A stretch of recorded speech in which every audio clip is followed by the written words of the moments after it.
সকালে সোনার রবি পূব দিকে ওঠে, পাখি ডাকে বায়ু বয়, নানা ফুল ফোটে। গুড মর্নিং, সবাই কেমন আছো? আশা করছি সবাই খুব ভালো আছো, আর আমিও ভালো আছি।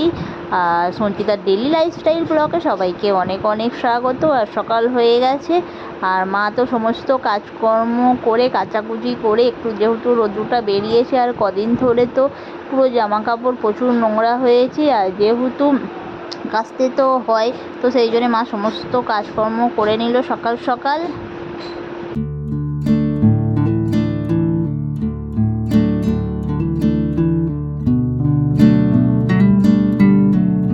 না কি বলো তো, এইদিকে দিচ্ছ করবে না, এইখানে দিয়ে দাও।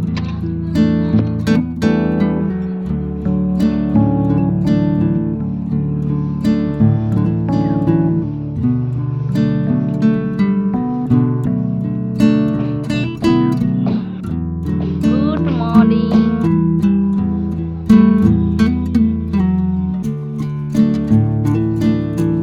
তো বন্ধুরা, দেখতেই পাচ্ছ রোদ্দুর তো প্রচণ্ড পরিমাণে বেরিয়েছে, আর সাথে নীল আকাশ আর মেঘ তো বেশি আছে।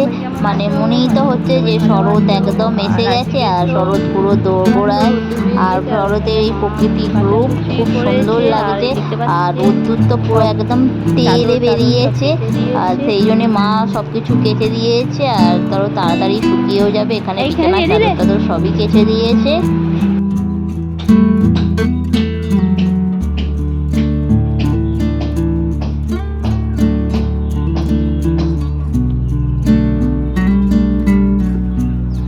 আর বাড়িতেই তো দেখতেই পাচ্ছেন, এটা একটা ছোট করলা গাছ উঠেছে।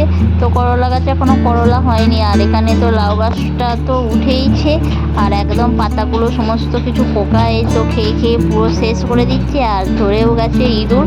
তো একদমই ইঁদুরের জ্বালায় তো কিছুই হচ্ছে না, গাছটা উঠতেও দেবে না। কটা দোয়াগ হয়েছে ওর মধ্যেই শুরু করে দিয়ে। তো মা যখনই ছাদে ওঠে তখনই ওইভাবে পোকাগুলোকে টিপে টিপিয়ে মেরে দেয়। আর এই দেখতে পাচ্ছেন একদম খুব সুন্দর গোলাপ ফুল ফুটেছে, আর ছাদে উঠেছে কাঁকড়া।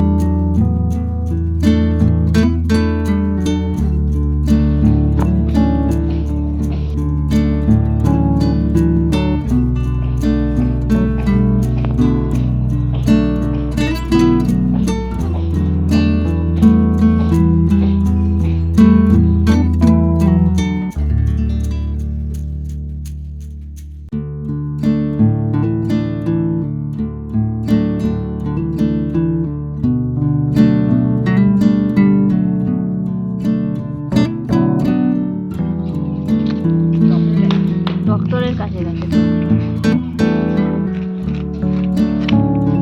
আমি কাপড় ছাড়ি, যাও কাপড় ছাড়বে যাও।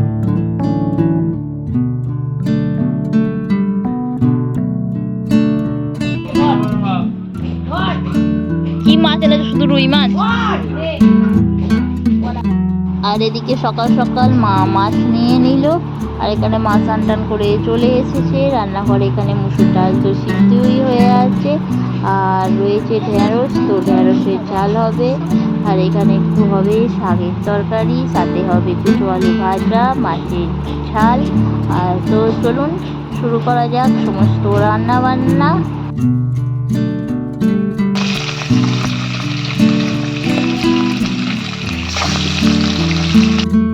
করলে চলবে, যতটুকু না করলে নয় ততটুকুই করতে হবে।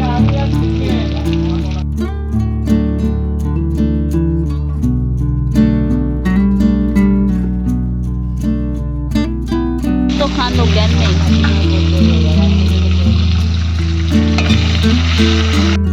আর মা তো এখানে কাটেও করছে, গ্যাসেও করছে। তো মা এখানে তিল, আমাদের তো তিল তো হয়েছিল, তো তিলটা দিয়ে ভাতও হয়েছে, আর ওখানে কুচো আলুটা সিদ্ধ করছে, আর এদিকে গ্যাসের মধ্যে মাছটাও ভাজা করছে, আর আমি এদিকে একটু মশলা টসলাগুলো বেটে দিচ্ছিলাম।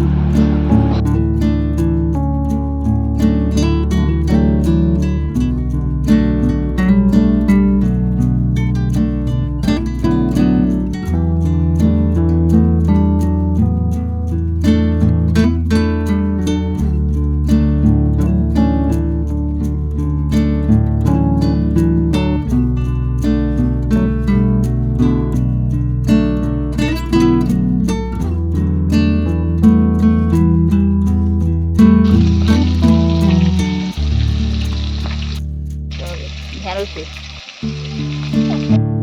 তো মাছ ভাজা হয়ে গেছে, আর এখানে মাছের ঝালের জন্য বেটে নিয়েছিলাম আদা, সর্ষে, কাঁচা লঙ্কা একটু দিয়ে দিয়েছিলাম, হলুদ গুঁড়ো, লঙ্কা গুঁড়ো। তো মাছের ঝালটা এখানে হয়ে গেছে।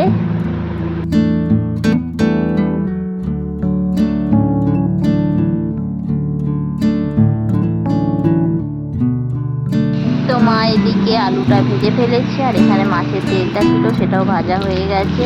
আর এদিকে তো একটু ঢেঁড়স কাটা হয়েছিল, আর ঢেঁড়সটা ঝাল হচ্ছে। তো ঢেঁড়সের মশলা ছিল সর্ষে আর লঙ্কা, তার সাথে একটু হলুদ দিয়ে দিয়েছি। আর এদিকে ডালও রেডি হয়ে গেছে। তো ঢেঁড়সের ঝাল মোটামুটি কমপ্লিট হয়ে গেছে। তো ঢেঁড়স ঝালটা এবার নামিয়ে নেওয়া হবে। আর এদিকে তো মা দেখতেই পাচ্ছেন ঢেঁড়সের চাল রেডি। আর মা এদিকে বিউলির ডাল একটু ভিজে দিয়েছে। তো এখানে একটু শাক ছিল, আর মা বাটনাগুলো একটু বেটে নিচ্ছে শাকে।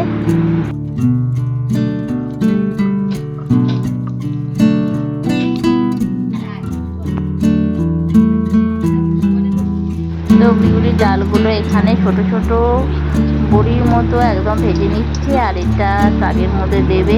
তো এরকম মা নানানভাবে শাক বানায়, আর এরকম করেও বানায়, খেতে খুব সুন্দর হয়। আর এগুলো মানে ছোট্ট ছোট্ট একদম বড়ির মতো করে ভাজছে। আর যখন মানে বড়ি খেয়ে খেয়ে একদিন হয়ে যায়, তখন এইভাবে তো মা শাকটা বানায়। আর শাকটা একবারেই করে নিল, আর এইভাবে একটু ভালোভাবে কষিয়ে নিচ্ছে। একটু কষিয়ে নিয়ে শাকটা করা হবে। দেখুন মায়ের শাকের চচ্চড়ি বানানো হয়ে গেছে, আর শাকের চচ্চড়িতে দিয়েছে বিউলির ডাল বেটে বড়া, এখানে দিয়ে দিল মাছের তেল ওটা, আর আলু, আর এই দেখুন সাথে দিয়ে দিয়েছিল বেগুন। আর একদম রেডি হয়ে গেছে শাকের চচ্চড়ি। না ভালো বাসন মাজা হয়ে গেছে সব।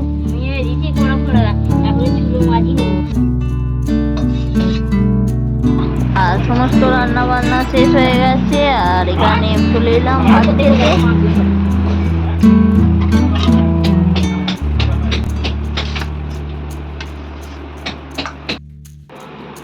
পেঁপে ভাতে